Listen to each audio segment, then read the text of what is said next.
Bismillahirrahmanirrahim. Masih bab kedua, yakni muhimmat wa wajibatul muallim. Pada poin yang keempat, guru itu di antara kewajibannya adalah adamut tasrihi bil asma'i asna'at taubih. Tidak menyebut secara jelas nama siswa ketika memberikan taubih, memberikan celaan. Ini penting diperhatikan karena secara umum ya pada ghalibnya celaan itu punya asar, punya pengaruh di dalam jiwa orang yang dicela. Yang kemarin sudah kita bahas sebelumnya, orang yang pasca dihukum cambuk karena mabuk, ada yang mencela itu oleh Rasulullah Shallallahu Alaihi Wasallam dilarang karena tadi ada pengaruh di dalam jiwa. Kalau nggak percaya, coba kita yang dicela oleh orang lain. Dan semakin besar pengaruh terhadap jiwa peserta didik atau jiwa manusia jika celaan itu di tengah hadirnya sekelompok manusia. Dicela secara pribadi saja hati pasti ada pengaruhnya, apalagi di depan siswa yang lain. Ini akan berlipat-lipat.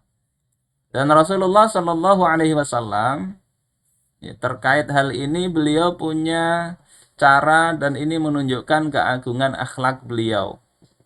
Yakni beliau banyak tidak menyebut nama ketika mencela sebuah perbuatan yang dilakukan oleh sahabat. Nama, inisial atau apa tidak disebut oleh beliau. Ini bukan berarti haram ya, nanti di bagian akhir ada kalanya memang juga disebut. Ya, tapi pada settingan awalnya atau defaultnya itu adalah kita nggak nyebut nama, nggak usah diumumkan ya kesalahan siswa, apalagi ya, di tengah kumpulan siswa-siswa yang lainnya.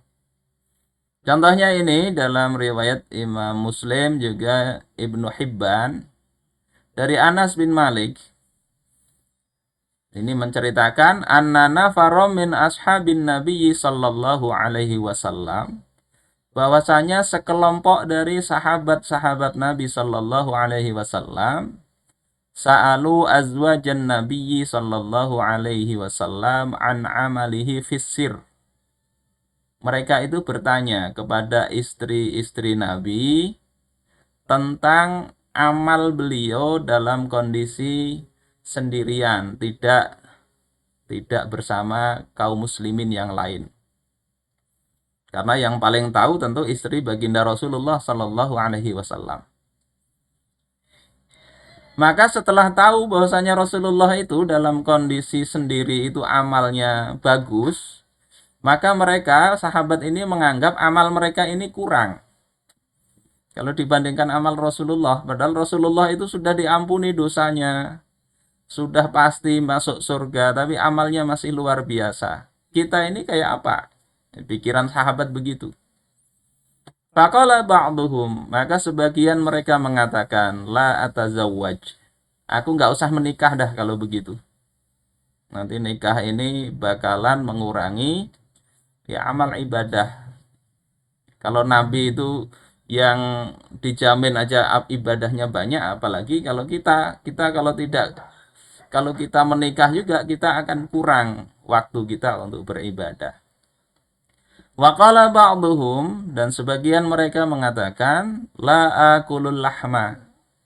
Aku nggak akan makan daging dah. Ini kayak sebagian kaum muslimin kadang yang sekarang ini juga yang terpengaruh pemikiran zaman sebelum Islam di Indonesia itu kan menganggap makan daging ini mengurangi nilai spiritualitas. Ya, ada kawan yang nggak mau makan daging. Itu kan makhluk Allah katanya. Jadi vegetarian. Seolah-olah memakan daging ini kejam. Padahal itu Allah sunahkan hari raya kurban itu menyembelih sapi, menyembelih kambing, unta dan sebagainya. Terus kalau kita nggak makan daging ini kan siapa yang makan? Jadi ada sebagian sahabat yang berpikiran begitu. Seolah-olah kalau nggak makan daging itu akan tinggi itu spiritualitasnya. Wa qala ba'duhum la anamu ala firashin. Sebagian mereka mengatakan aku nggak mau tidur di atas tempat tidur. Bukan berarti tidurnya langsung kasurnya diletakkan di lantai, tidak. Maksudnya nggak mau tidur. Baik di tempat tidur maupun bukan. Mau malamnya itu ibadah terus. Ini sampai berita ini kepada Rasulullah Sallallahu Alaihi Wasallam. Perilaku umat yang ingin terlalu sekali di dalam beribadah kepada Allah. Fahamidallaha wa asna alaihi. Maka Rasulullah Sallallahu Alaihi Wasallam memuji Allah Subhanahu Wa Taala. Summa qol, kemudian beliau mengatakan, ma balu aqwamin. Ini yang saya kasih warna merah ini perlu diperhatikan. Rasulullah tidak nyebut siapa-siapa orangnya itu. Padahal ya pasti tahu. Kalau di riwayat yang lain disebut itu 10 sahabat yang seperti ini. Tapi Rasulullah cuma mengatakan, kenapa orang-orang itu qalu kadza wa kadza, mereka mengatakan demikian dan demikian. Lakinni usolli wa anam. Padahal aku ini sholat, aku juga tidur. Jadi nggak semalam suntuk dipakai untuk beribadah, nggak tidur. Kalau nggak tidur nanti balasnya siang hari, malah nggak bekerja dia. Wa asumu wa uftir. Aku puasa, aku juga nggak puasa. Jadi tidak puasa dahar terus menerus, tidak. Wa atazawwajun nisa. Aku juga menikahi para wanita. Kemudian Rasulullah katakan, faman raghiba an sunnati falaisa minni. Maka siapa yang tidak senang dengan sunnahku, kalau di dalam syarah hadis ini maksudnya meninggalkan sunnah, berpaling dari sunnah, tapi tidak diiktikadkan itu haram. Falaisa minni, maka dia bukan golonganku. Kalau diiktikadkan haram itu jadi murtad. Nggak menikah, kenapa? Nikah itu haram. Itu keluar dari Islam.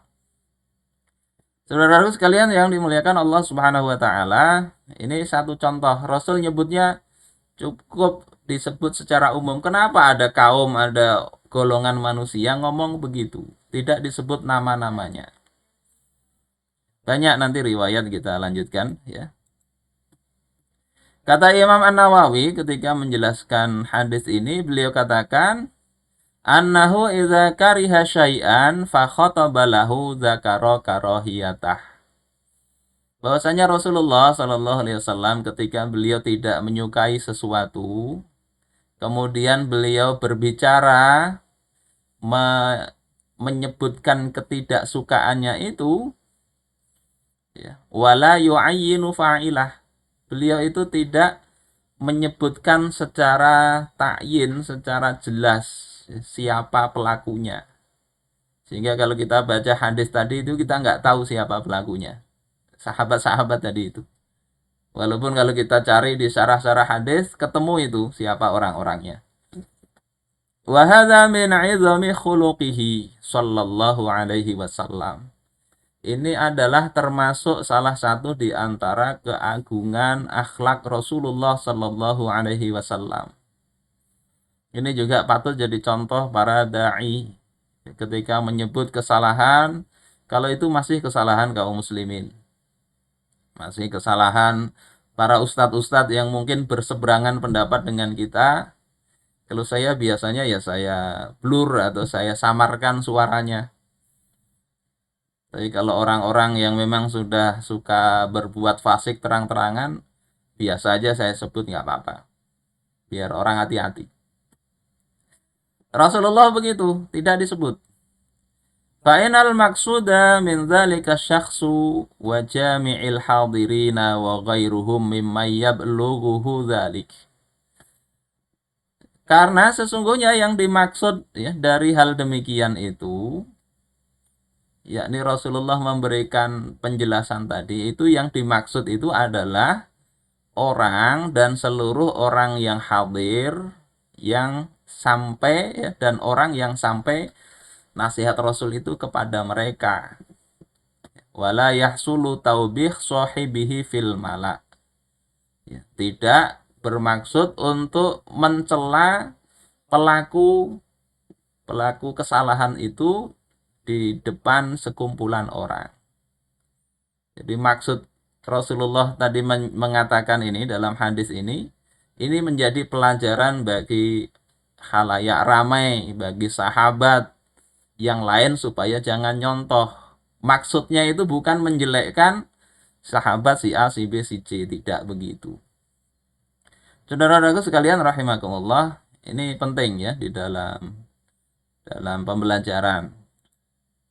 Nah, banyak riwayat di kitab tersebut. Ini salah satu kitab yang isinya sebetulnya banyak hadis saja sih.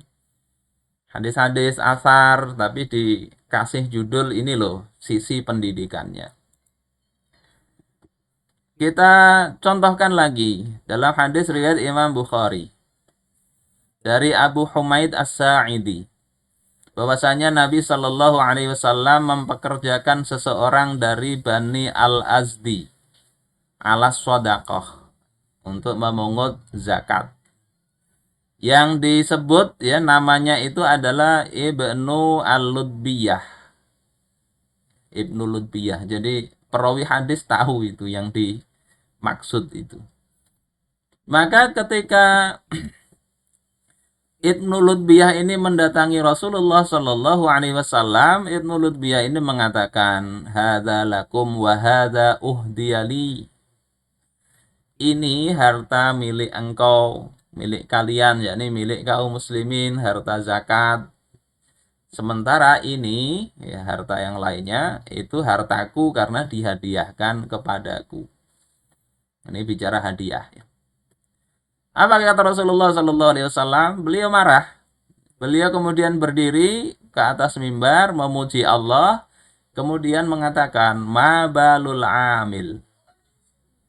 Ya, kenapa ada seorang amil, seorang pemungut zakat, seorang pekerja, nasta'miluhu ala ba'dil amal min a'malina, yang dia suku angkat untuk bekerja, melakukan sebagian kerjaan dari kerjaan-kerjaan kami kaum muslimin. Fayaji'u fayaqul, kemudian dia kok datang kepadaku dan dia mengatakan, "Hadza lakum wa hadza uhdiyali." Ini untuk engkau dan ini adalah milikku karena dihadiahkan kepadaku. Ini kalau hadis bicara bab korupsi ini sebetulnya ya, gratifikasi, hadiah, apa uang sogok, uang suap, ya kadang bicaranya ini hadiah. Afala jalasa fi baiti abihi au baiti ummihi. Tidakkah dia itu duduk saja kalau gitu di rumah bapaknya atau rumah ibunya? Ini kata Rasulullah.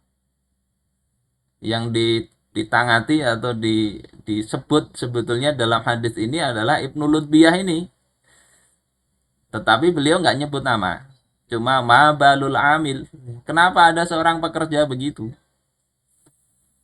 Jadi, tidakkah kalau memang betul kata dia itu adalah hadiah, dia nggak usah kerja, duduk aja di rumah bapak atau ibunya, fayanzura hal yuhdalahu syai'un amla.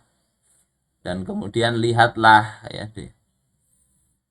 dia tunggu apakah dia akan diberi hadiah ataukah tidak.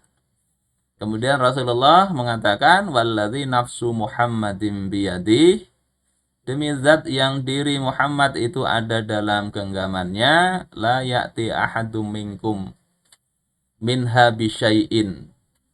Tidaklah datang salah seorang dari kalian dengan harta yang tadi katanya dihadiahkan tadi.